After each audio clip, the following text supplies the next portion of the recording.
Hey there, e-commerce enthusiasts. Let me tell you about a game changer in shipping, ShipStation. It's the ultimate platform for simplifying your shipping process. With ShipStation, you can easily import, manage, and ship your orders in no time.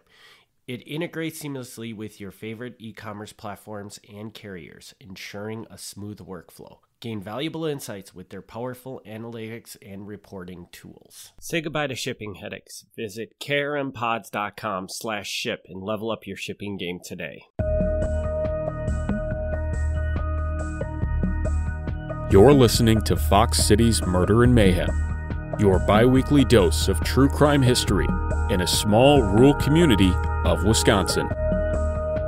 Hey everybody, welcome back to another episode of Fox Cities Murder and Mayhem. I'm Eric Walterkins. I'm Gavin Schmidt. And Gavin, what do you got for us today? Well, you know, we're going to be going a little bit outside of the Fox Cities this time. There all is the way up to Duluth, Minnesota? No, not quite that far. We're going to go to Stevens Point. Oh, that's not bad. No, I mean, it's not Fox Cities, and, I hopefully nobody gets too mad about that. But I figure anywhere in, like, the northeast Wisconsin region, hey, we're fine, right? We got that. We got murder. So at least we got that. If we don't have the Fox Cities, we at least got the murder. And if you are offended by the fact that we go to Stevens Point, just turn this episode off and come back for the next one, and I'm sure it'll be back in the Fox Cities. No, it won't. It won't. No. I'll tell you more at the end, but no, it won't. Okay. All right, so what happens in Stevens Point? All right, so we're going to start with a guy named Mark Leroux. Okay. And I may be saying that wrong, because I always say things wrong, but we're going to call him Leroux, or Mark. Let's call him Mark here. Can I guess at the first line of your notes there? Sure. Mark Leroux was born in Kaukauna, Wisconsin. Possibly. He was born. I actually don't know where he was born. Oh. But he was born. He was definitely born. Okay. Yeah, he was born around Christmas in 1948. His parents were Eugene and Mary. Eugene had been a career Navy man, and while in the Navy, he specialized in electronics. Since retiring from the Navy, he worked for the telephone company. Did you say what era this is in? Well, so Mark is born in 48, okay, and now we're going to be up to 1965. Mark is now 16 years old. He's apprehended by the Waupaca County Sheriff and returned to the custody of the local jail. He is accused of a reckless use of weapons because he pointed a .45 caliber pistol at another man, well, I guess at a man, because Mark's not a man. It's not another man. And he forced the man to drive himself and a friend from Amherst, Wisconsin, which is near Stevens Point, to Chicago. That's quite a drive. It is. When they stopped for gas, Mark gave the pistol to his friend and went into the gas station. The man scuffled with the other boy and succeeded in grabbing the boy and getting the weapon away from him. When Mark returned, he picked up a shovel and threatened to strike the man. But it didn't really work because the other man now had the gun. Gas station attendant also came out and was able to hold Mark, and the boys were turned over to the sheriff, and they were in some serious trouble. Upon questioning the boys, authorities learned they had committed at least 21 burglaries. Holy cow. Of homes, cottages, and a store in the past year. During his investigation, the sheriff went to the house to recover some of the stolen property. He went out to the garage with Mark's mother, and he found some of the stolen property in the garage. Mark's mother apparently said to the sheriff, "Look what he does. He puts it in a place where he knows I can find it, just so he can hurt me. He always does it. He will do something just to hurt me." Wow, Mom, Mark really disappointing his mother here. Yeah, and Mom is just like really quick to point out like how, oh, this is just so sad for me. My kid just does this just to hurt me. Yes. While at the house, the sheriff also finds a manifesto that's written by Mark. It's called The Epitaph of an Unwanted Child. The sheriff brings it to the county nurse, who reads it, and she says, "Whoever wrote this has serious psychiatric problems." This is somebody who gets into a lot of trouble with his mother. She said that whoever wrote this was an angry person and needed help, and that he would probably be very quiet most of the time, and then at other times he would probably be angry and want to destroy anyone and anything. That was her psychiatric evaluation of this, which I would love to read this. I have not seen it. I don't know if it still exists, but I would love to see this document. Yeah, that would be very cool. I wonder if it was ever publicly released. Probably would they? It's got to be in a court record somewhere. Yeah, I suppose, because they probably used it as evidence. Right? Yeah. All right. So we've got teenage Mark, and he is a burglar. He holds people at gunpoint to drive in places. He's just kind of a troublemaker. November 8th, 1967. It's 3 o'clock in the morning. The sheriff receives a call that the Leroux residence is burning. It's thought that Eugene and Mary had died in the fire. Wow. So these are Mark's parents. Okay. The sheriff called the coroner, and they went to the residence. When they arrived there, they discovered that the house had burned down and burned so much that it had collapsed into the basement. They were informed that the two Leroux children, Mark, who was now 18, and his sister Jeannette, who was 15, were at the home of another couple, who were friends of the family, 2 miles away. The sheriff learned that the children, upon discovering the fire, had gone to this residence for help and to spread news to the fire department, the police, and so on. After viewing the fire, the sheriff and the coroner went to the house and on the way noticed that the children had passed 9 other farmhouses on their way to this other residence. They thought this was kind of strange that they went to, even though it was somebody they knew, they thought it was strange that they passed 9 other houses when their house was on fire. They thought, maybe you could have just told somebody a little sooner. Yeah. The sheriff asked to speak to the children. He wanted to speak to them separately. He first took Mark out to his car, and he advised him that he had constitutional rights and questioned him about the fire. Mark said that he and his parents and his sister had been home that evening. His parents went out for a little while to a venison feed. Not sure what a venison feed is. I don't know if it's like a fish fry for deer or something. Yeah. So he and Jeannette stayed home. The parents later returned. They all watched television until 10 p.m. Father went upstairs. His mother went upstairs. Jeannette was sleeping, and Mark also went to sleep. He said that he was awakened by Jeannette, who screamed that the house was on fire. He said the house was full of smoke, and the parents were trapped upstairs. He tried to get upstairs, but he couldn't because the smoke was so thick. So he yelled for his parents a few times, but they didn't say anything. By this time, Jeannette was hysterical, so he told her to grab some important papers and get out of the house. They then drove to their family friend. What papers could he possibly... Could a 18-year-old kid said, "We need these papers, grab them before we get out of the burning house"? I don't know. Sheriff next talked to Jeannette. She gave pretty much the same exact story with the slight difference that she had been awakened by the dog rather than the smoke itself. The dog woke her up and then she noticed the smoke. But basically the story was the same. Both the sheriff and the coroner thought that the story was believable, but it was a little strange because neither of the children smelt like smoke. Weird. Yeah. They also seemed very calm and composed for having just lost their house in a fire and having their parents die. Yeah, that's... Yeah. They noted that it was strange that they drove past so many houses, and they also thought it was strange that their stories were so similar. Not that they shouldn't be similar, but they were so similar that they seemed rehearsed. That was going to be one of my questions, was like it almost sounded too similar, but I don't know. How similar should a story be? I don't know. You know what I mean? I don't know. I mean, I'm sure the police would do this enough, can just hear a story and be like, yeah, that's... You guys are telling it too much alike for it to be real. You know what I mean? I guess it depends, if they're using the exact phrases and stuff. Then it might be a little weird. But yeah, I mean, generally speaking, if you're telling the truth, your story should be the same. It should be the same, but I think it's, it's always perception is a little bit different. Right. So I think if it's too much the same, it's like, okay, you guys would have noticed it in a different way in some way, I guess. Yeah, thought that was strange.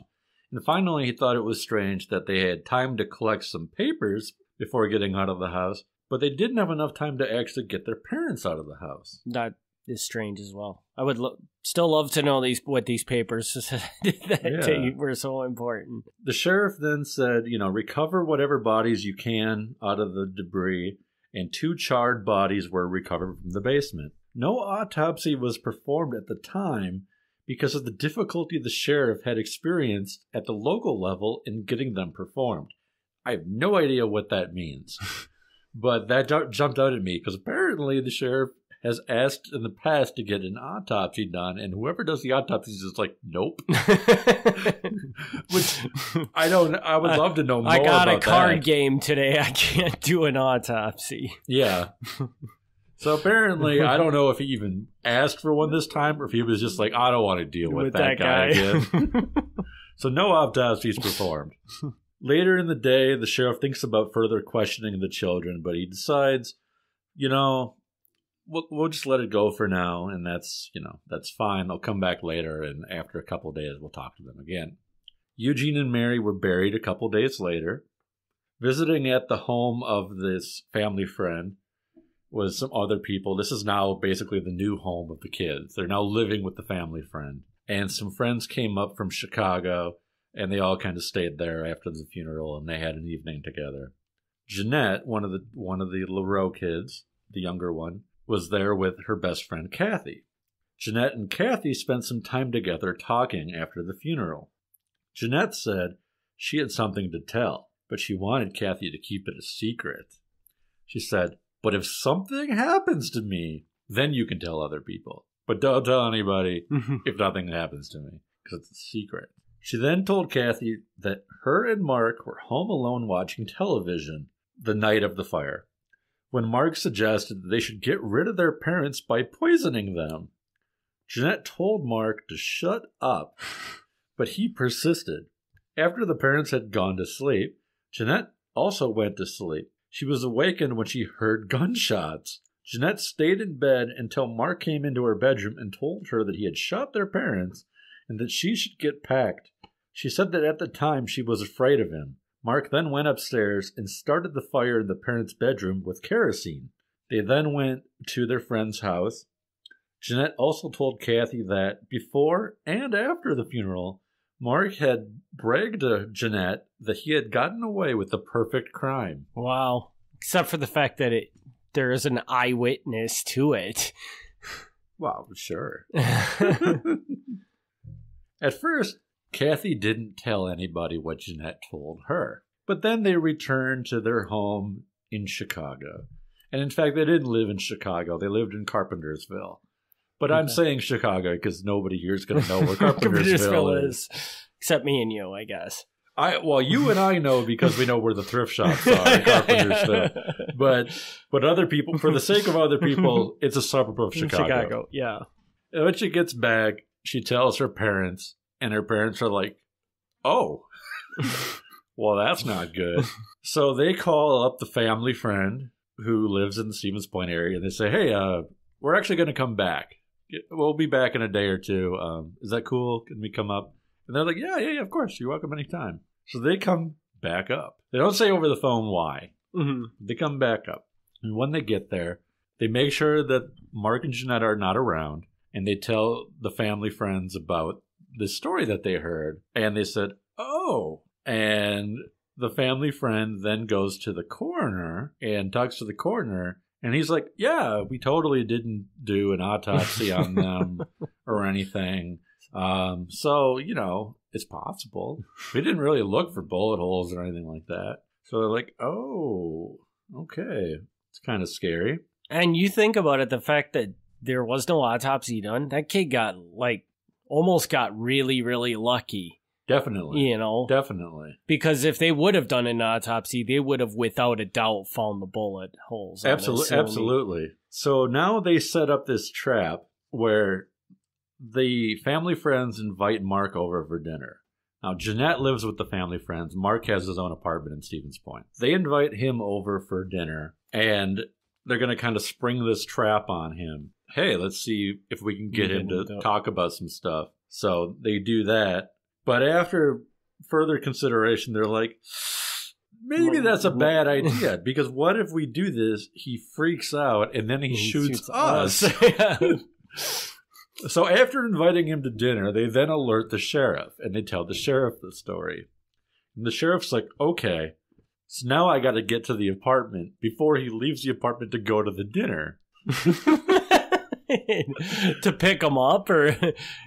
Well, because if he gets to the dinner first, maybe he'll freak out and shoot the people. So if he gets arrested before he goes to the dinner, there's no chance for him to shoot anybody. Right. Whether he would or not, I don't know. But they suddenly got really paranoid that maybe jumping on him is not a wise idea. Because this guy just allegedly killed his parents. Like, dude's nuts. So anyway, they call it up the sheriff. The sheriff's like, all right. I'm totally on this. So the sheriff goes, he radios his headquarters. He says, I need some additional officers. He goes, I'll take the lead on this, but I need some backup just in case. He gets a hold of them. He also contacts the district attorney and the county judge just in case he needs search warrants or anything like that. So everybody kind of knows what's up. He then heads to the apartment. So the sheriff gets to Mark's apartment, which was at 808. Clark Street in Stevens Point. I don't know where that is, but if you live in Stevens Point, it's 808 Clark Street. Maybe somebody lived in a murderer's apartment. He arrives at the scene. He notices the light is on, so he knocks on the door, and his roommate answers. His roommate's name is Dave. Dave says, hey, what's up? And the sheriff's like, hey, do you know who I am? And Dave's like, yeah, duh, you're like the sheriff. Everybody knows who the sheriff is. And the sheriff's like, hey, is Mark home? And Dave says, yeah, Mark's here. And he goes, he's back in his bedroom, like over there, outside the apartment. The sheriff said, is it cool if I come in? And Dave said, yeah, I don't give a shit. Yeah, like whatever. Come on in. So Dave is not a good friend here because he's totally letting the sheriff in. But, I'm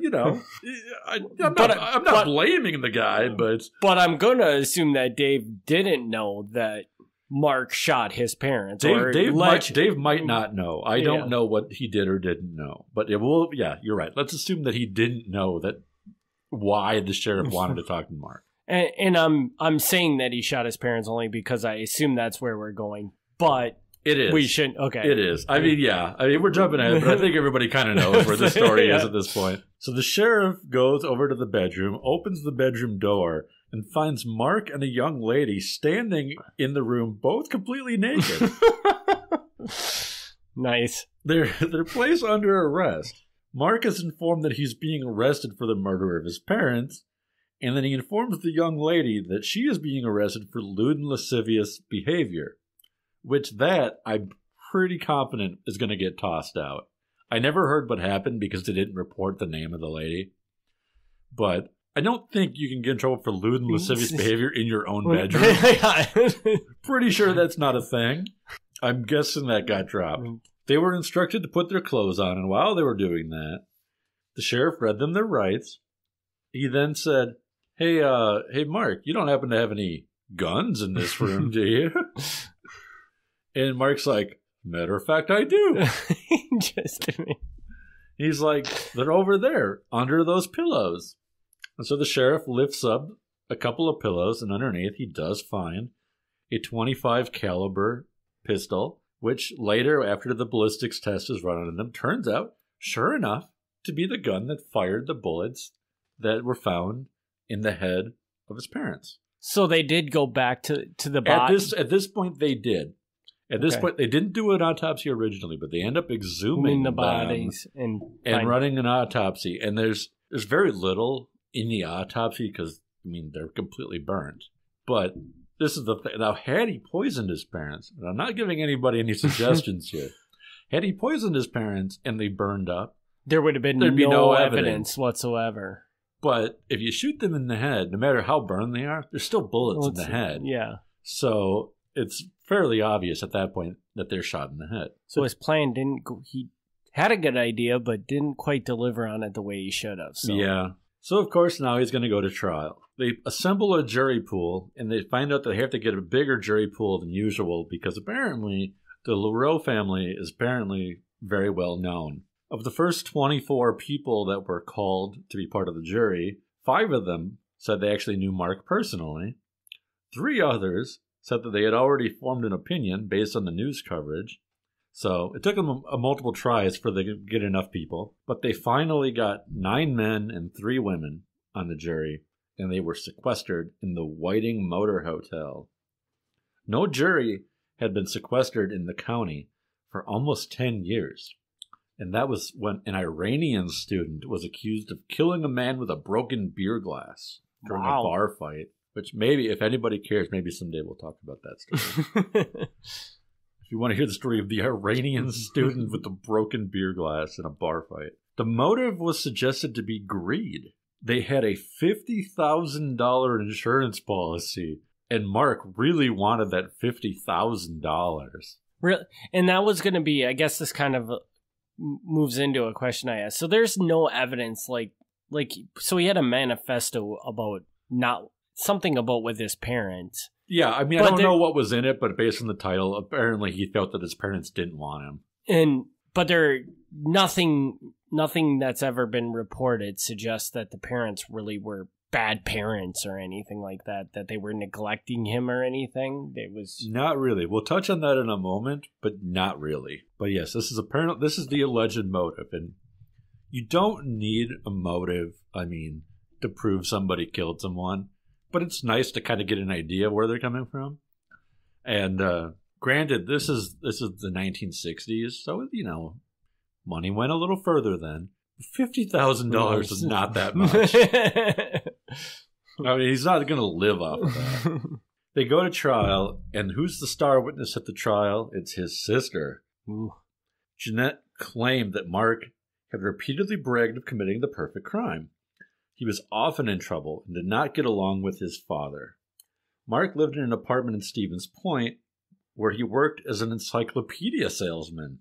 This is an awesome job. Yes. She said that Mark shot their parents because they had, quote, mistreated him while he had done time in prison for those earlier burglaries. They did not send him enough money while he was at junior college in Colorado, where, coincidentally, he studied gunsmithing. As the house burned from kerosene, they gathered up cash, guns, papers, a radio, a pool cue, a Maltese cross, which I'm not really sure what that is, and Mark's collection of German swastikas. They also got the family dog out of the house, so that was nice. But the parents didn't care about it. Well, I guess they were probably already dead, though. Right. Yeah. The defense attorney got Jeannette to admit that she occasionally also fought with her parents. They were very strict with her about dating boys. And she had once thought about running away to join the hippies in San Francisco. Alice Leroux, who was an older sister who did not live with the family, she was old enough she had moved out, she testified that their mother had a temper. And on one occasion, she saw her hit Mark with a tree branch. But for the most part, everybody got along. She did say that when she was 17, she ran away to San Francisco to be with the hippies.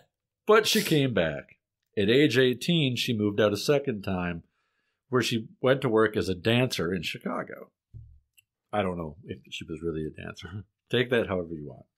At trial, the murder weapon was admitted into evidence. It was noted there were no fingerprints on the gun. Mark used this to say that it was actually his sister Jeannette who was the killer. Wow. He said there were no fingerprints on the gun because Jeannette was the killer, and he took the gun away from her afterwards and wiped it clean in order to protect her.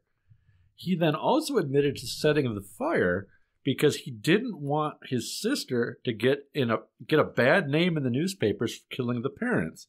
So he thought if he covered it up with a fire, that would protect her. He said that she killed her parents because they would often fight about the fact that she was smoking, and they didn't like that. He said that he even tried to save his father, but when he ran up to the bedroom after hearing the shots, all he could see was blood spurting from his father's head, and decided that it was too late.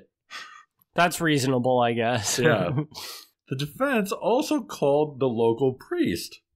The priest said that it's true that Jeannette sometimes had problems. He recalled on one occasion where she went on a camping trip And the camping trip had both boys and girls, and he thought this was very inappropriate.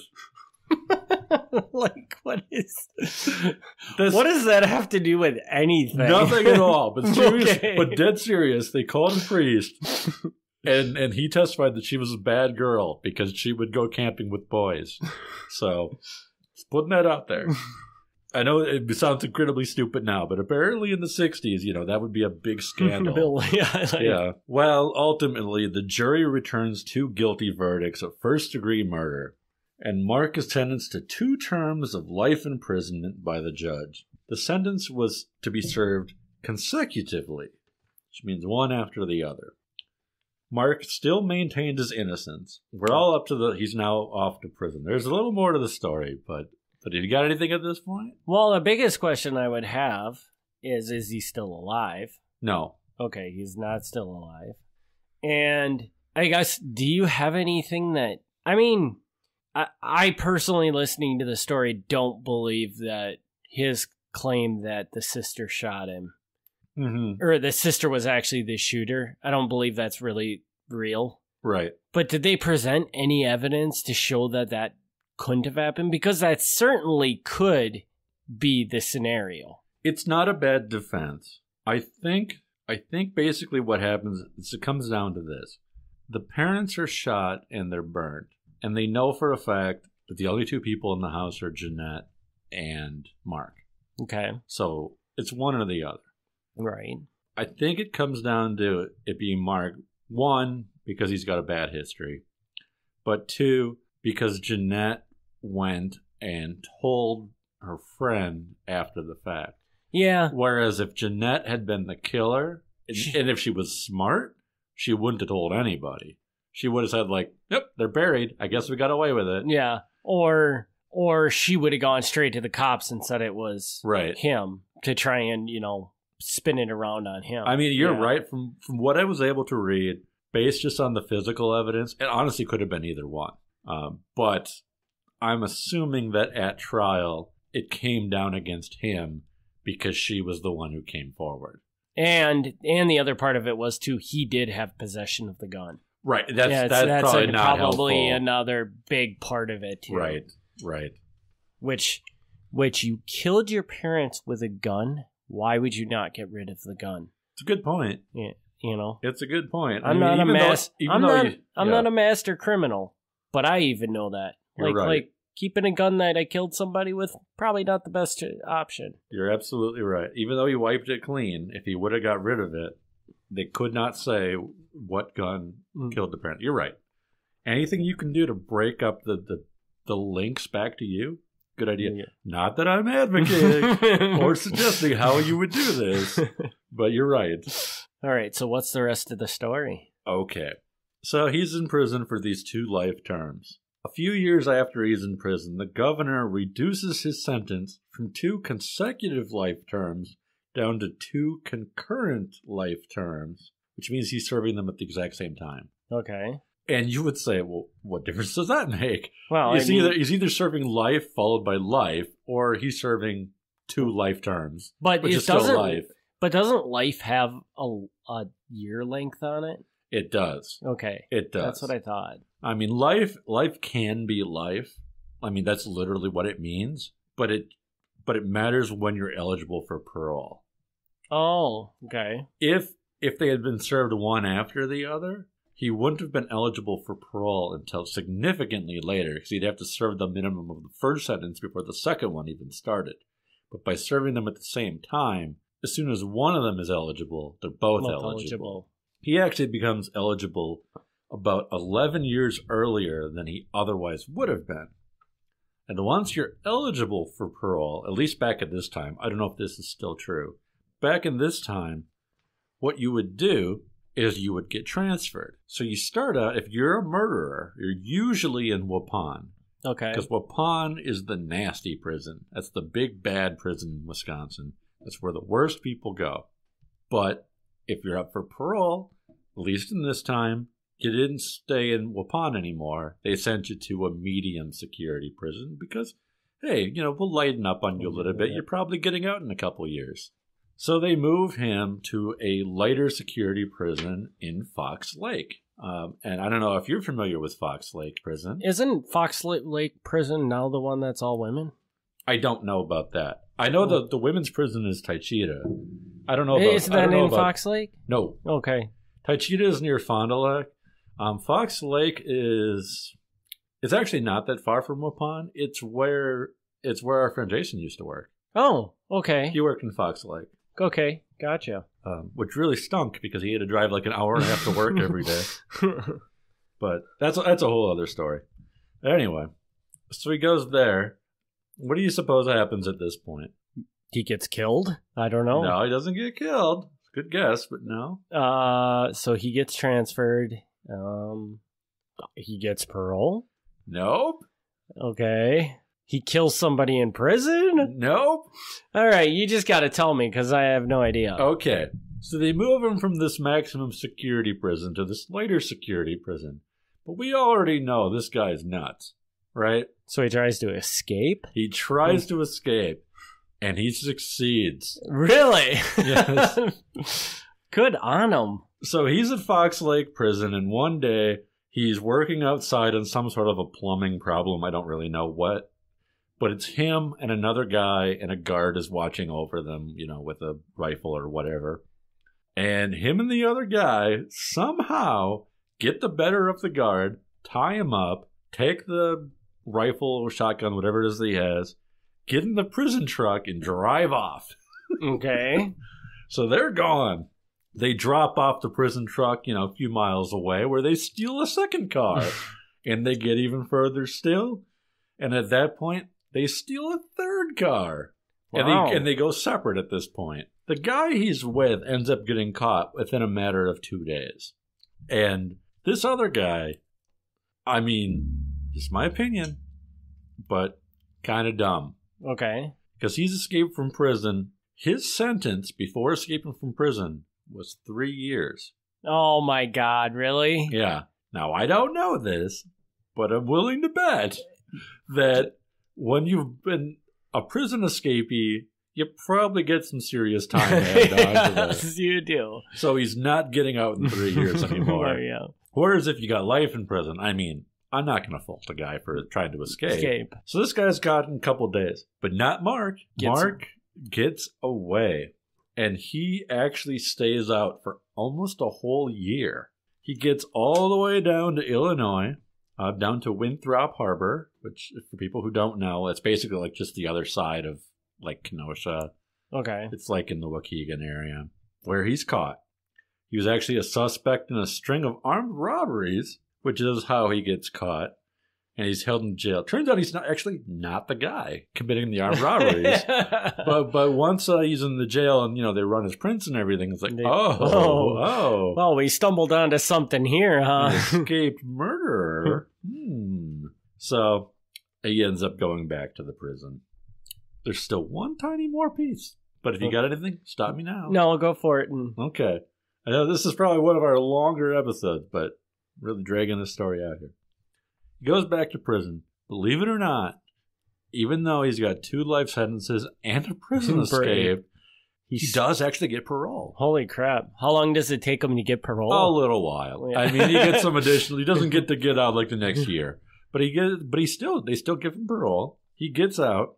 He takes up work as a nurse at the Milwaukee County Mental Health Facility. He there becomes a very well-respected nurse, where it's said that he is compassionate for people with mental illness and people who have experienced problems with drugs and alcohol. He also, in his spare time, would carve birds, and he loved animals, especially dogs. He also got married. Wow. He didn't have any kids or anything, but he did end up getting married and living out his life, working as a professional in a mental health nursing facility. So I don't know. I don't know the guy personally, but it sounds like he turned it around a little bit and went from so he never having problems to helping people with problems. So he never really had... I'm waiting for the ball to drop where he does something else. Nope. And that's strange because, the early on him, sounds completely insane. Right. And and then he comes out and just lives a normal life. That's pretty impressive. It sounds like he has a really rough teenage years and doesn't adjust well to prison, but once he's out, he's I guess, I mean, I don't know, but apparently he did well enough that he was able to go to nursing school and everything. So yeah, and he learned his lesson from it. He learned his lesson. He did end up dying relatively young. He only made it to 64, but yeah, all in all, I guess it turned out okay. I think it'd be really weird to like get married and be like, hey, just so you know, I killed my parents. yeah. Like I don't know how you date. How do you have the icebreaker of that? Like, like it almost feels like something you have to share with the other person, right? No, it totally does. I mean, how long can you date somebody before you have to be like, just so you know, I killed my parents. Maybe it was one of those jail, prison romance things. Maybe, so maybe she was fully aware of his past. It's just from the get-go. That's the thing that really catches me about that. I'm like, not that people who have murdered can't find relationships, people grow up and whatever. But killing your own parents is pretty bad. I can't out of curiosity, and you probably don't know this, but while you were doing this, did you just discover, I'm curious, how many people in the state of Wisconsin have broken out of prison? I don't know. I assume this is a very uncommon thing to happen. So, well, you would think that, but I don't know if you remember, we did an episode a long time back now on Wenzel Cabot. I don't know if that name even rings a bell. It's been so long. No, it doesn't. It's a Kaukauna story. Okay, of course it is, because they're all Kaukauna stories except this one. But he broke out of Waupun twice. Wow. They caught him and he broke out again. And he broke out of Waupun, which should be the higher security prison. Yeah, he manufactured a ladder. And nobody caught him making this ladder. And he actually put the ladder up against the prison walls, got out. So he just walked out one day with a ladder in his hand and climbed up the prison wall. Absolutely. So I don't know. I don't have the numbers in front of me, but it's definitely I think it's less rare than you would expect for people to escape prison. And I wonder if back in the 60s, maybe it was a fairly common thing. I assume it's not common now. I wouldn't think so. But 60s and prior, maybe it is still semi-common and we just never hear about it. I mean, I'm sure it happens but it is weird. I don't think it's common, but I've seen it a few times. And really, it's a prison. People shouldn't be getting out. Yeah. That's the one job you have, prison, is to keep people in there. And, one of the things I was confused on when you were talking about it, so they were doing some sort of plumbing project. Were they outside of the prison? Yeah. Okay. Yes. Sorry if that wasn't clear. Yes, they were out in the outside of the building, and I have no idea what it is they were fixing or why they had the inmates doing it. But they had these two guys working on the plumbing outside. And now the thing I find really interesting about that is, and maybe this is something I misunderstood too, but you have two prisoners outside of the prison. Yeah. Why do you only have one guard? I don't know. I mean, it's a minimum security prison. But again, yeah, you're right. I don't know. It doesn't, even if you have one person outside of the prison, you should still have two guards with them, right? That's a reasonable point. Yeah, I mean, I don't know. Just in case one of them gets overpowered or something, then there's another one to back them up. I can't disagree with you. Yeah, I don't know. When cops pull over drunk drivers, they have to call a second person in. When you put it like that. Yeah, I mean, so if you're a prison guard, you should always have a partner with you, especially when you're outside of the prison. Sometimes even speeding, you'll get a second officer. So no, you're right. Definitely. Put it in that context, yeah, it seems a little understaffed. Yeah. And the other thing I wanted to say was with the other guy that broke out. I almost wonder, because you're right, you have a 3-year sentence. Why in God's name would you ever try to break out? And do you think what was it, Mark? Mark, sure. Yeah, Mark. Do you think Mark did something? And then this guy's just kind of oh crap, we're not supposed to, he's doing this. And then now he has to make that decision, like, am I going to go? Am I going to stay? What do I do? Right. And I don't know the details of how that all played out. But I wouldn't be surprised at all if this guy, the second guy, if he didn't even know this was going to happen. Yeah. And then he's in the moment where he's like, I either am now going to run or I'm going to report this. And in the moment, he's like, I'm going to run. Yeah. Which is the wrong choice. But, I can see why you might choose that when the other guy is now holding a shotgun and being like, we're getting out of here. Yeah. I mean, it's almost too tempting to not pass up. Yeah. But then I just can't see that person being premeditated in their mind that I'm going to break out of prison. Yeah. Unless something was going on that he just felt like he really needed to get out. And it was lucky for Mark. I don't know if I mentioned this or not, but the other guy's name is Chris. The Chris guy is in prison for car theft. I don't know if I mentioned that or not. So he was the perfect person for him to have because they could just go along and steal cars. Right. So what I'm saying, like they drove a few miles and they stole other cars. This is a guy who he's in prison because he knows how to hotwire cars. So that's the guy you want. Yeah. Because did Mark know how to steal a car? I don't know. Yeah. That's a very good point. That's interesting, and that makes you think. Almost seems to suggest, could it have been premeditated?